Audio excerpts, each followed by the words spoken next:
Hey everybody, Paul Angelo here, founder of the Big Gay Family social program, the only safe haven for intellectual, smart, and growth-oriented gay men who are seeking to escape the shackles of the hookup culture. If you're ready for a transformation, if you want to meet gay men in a healthy, loving way, join us. Visit the website biggayfamily.com. In this video, we can talk about sexual narcissism. I'm going to play a video by Dr. Grande, who is a psychologist. And in this video, it's a short video, you are going to be blown away. You're going to understand what sexual narcissism is, and you're going to recognize that it's widespread.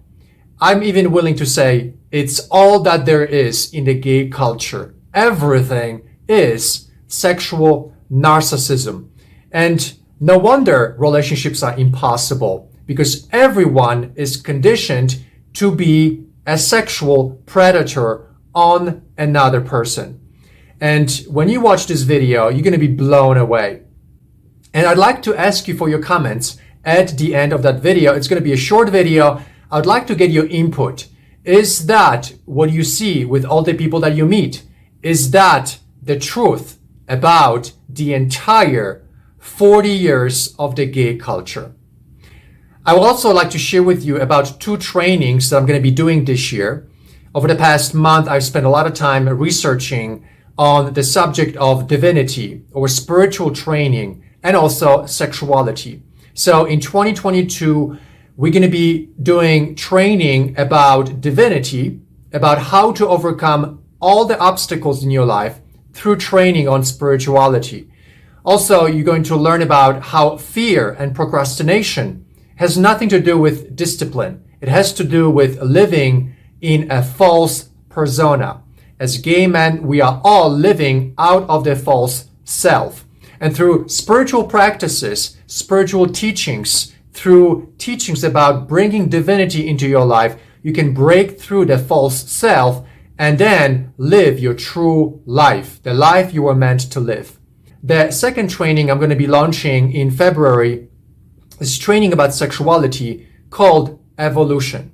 In that training, we're going to go over the 7 games that gay men play with sexuality and how to have the best sex ever, how to set up your sexual practices in a different way so that you actually have intimacy, emotions, and sexuality all at once. So all of that is coming to you for those of you who are interested in growth, in overcoming all the obstacles in your life related to sexuality, related to lack of divinity. And I believe those are the 2 places that once discovered and once you understand those concepts are going to help you in the biggest way.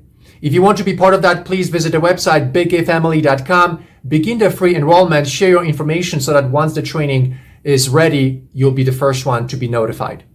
And so now we're going to go into the video about sexual narcissism. And I'm going to play the video by Dr. Grande. It's very short, about 5 minutes. And I'd like to ask you for your comments after this video. Are you able to see this all around you? And are we all victims to our own sexual narcissism? Are we all betraying one another through sex? And this video will blow your mind. Welcome to my scientifically informed insider look at mental health topics. If you find this video to be interesting or helpful, please like it and subscribe to my channel. Hello, this is Dr. Grande. Today's question is, what is sexual narcissism? To help answer this question, I'll be using a couple of articles, one from 1999 by Ryabeck and colleagues, and another from 2015 by Casper and colleagues. I'll put the references for these articles in the description for this video. So first I'm going to start with the construct of narcissism, take a look at the 2 types of narcissism, move to narcissistic personality disorder, and then talk about how this relates to sexual narcissism. So when we look at the construct of narcissism, we see that it's a personality trait, and it tends to be stable over time. Most of the time we think of narcissism as normal and adaptive. It's when the levels become too high, they can become problematic. We tend to see that narcissism is also associated with being low on the agreeableness trait in the 5-factor model, so being disagreeable. In general, we think that if somebody has high narcissism, they would have characteristics like being grandiose and arrogant. But there are two types of narcissism.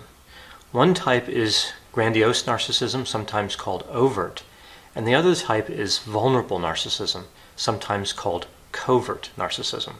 With grandiose narcissism, we see characteristics like being dominant, having a sense of entitlement, being extroverted, so high on extroversion in the five-factor model. We also see callousness, a sense of superiority, and a tendency to exploit other individuals, sometimes called being manipulative. On the vulnerable side, we see characteristics like being insecure, fearful, being sad, being introverted. This would be low on extroversion in the five-factor model. Having what's referred to as shame proneness, so tending to experience shame, being hypersensitive, angry, and aggressive. Now, sometimes when we talk about these two types of narcissism, the term narcissistic personality disorder gets mentioned. But narcissistic personality disorder is different than grandiose or vulnerable narcissism. It's more similar to grandiose narcissism, but it's an official diagnosis in the Diagnostic and Statistical Manual. So somebody could be diagnosed with narcissistic personality disorder. They could not be diagnosed with grandiose or vulnerable narcissism. Those are simply constructs measured on a continuum. Now, narcissistic personality disorder is a cluster B personality disorder, so it's in the same cluster as antisocial, borderline, and histrionic personality disorders. And we believe that sexual narcissism has a close relationship to narcissistic personality disorder and, of course, to grandiose narcissism in general. So sexual narcissism is a pattern of egocentric sexual interaction. And as I mentioned, it's considered a sexual variant of narcissistic personality disorder. So some of the characteristics we see associated with sexual narcissism would include a preoccupation with sex, placing a lot of importance on sexual activity, having sexual compulsivity, sometimes this is called hypersexuality, having a casual attitude or orientation towards sexual interactions, having a sense of entitlement directly related to sexual activity. So this would be similar, of course, to the sense of entitlement we see with narcissism in general. We also see sexual manipulation. So again, we see a correlate here over to narcissism with the manipulation piece. We see promiscuity, which isn't surprising given the casual orientation towards sexual interactions, and an inflated sense of sexual skill or ability. And this one in particular really seems to stand out in terms of identifying sexual narcissism, if somebody believes that they are better at sex than other individuals. We also see that sexual narcissism is associated with sexual boredom and, not surprisingly, associated with sexual sensation seeking. So if somebody has sexual boredom, it kind of makes sense that they would have this sensation seeking component as well. We also see that it's associated with pornography use, sexual dissatisfaction, and having an increased number of sexual partners. Sexual narcissism is associated with sexual aggression, having a lack of emotional intimacy, and an increased risk for having extramarital affairs. Now, a lot of times in the research studies, we see that sexual narcissism is measured with one specific instrument. This instrument is called the Index of Sexual Narcissism, and it has 25 items on it, so it's a self-report instrument. We see items on this instrument that are related to believing that somebody doesn't get enough sexual praise from their partner. We see items like endorsing that emotional closeness interferes with sexual pleasure. And this is one of those items in particular, I think, that really connects with sexual narcissism. A lot of people believe that emotional closeness and sexual pleasure have some sort of relationship, and of course that they may be independent, but to believe that emotional closeness interferes with sexual pleasure, I think really points to narcissism a lot more strongly than some of the other example items I'm giving here. We also see items designed to capture that sense of having a special sexual skill, like a special style of making love is one of the items. And we see that somebody might be prone to leave a relationship if sex is no longer enjoyable. That's one of the items on this index of sexual narcissism.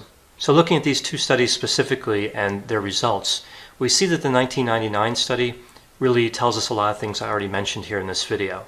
Like, it confirmed that individuals who are high on sexual narcissism place a great deal of importance on sex and tend to have an increased number of sexual partners. Now, the 2015 study specifically looked at how sexual narcissism was related to internet pornography use. And in terms of the analysis that took place in this study, we see that the data is divided a few different ways.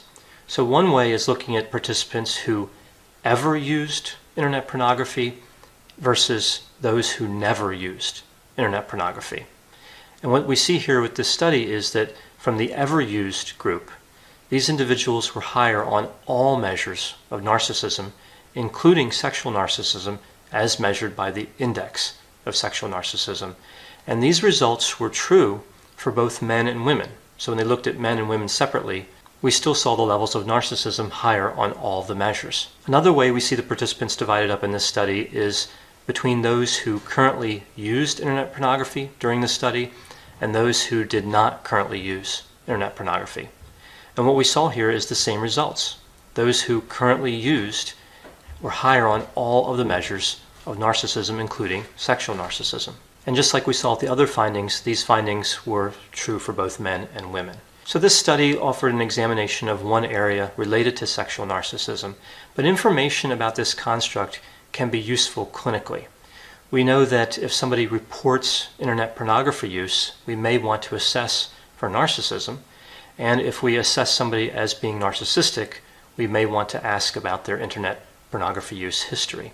We also see that research on sexual narcissism in general is useful.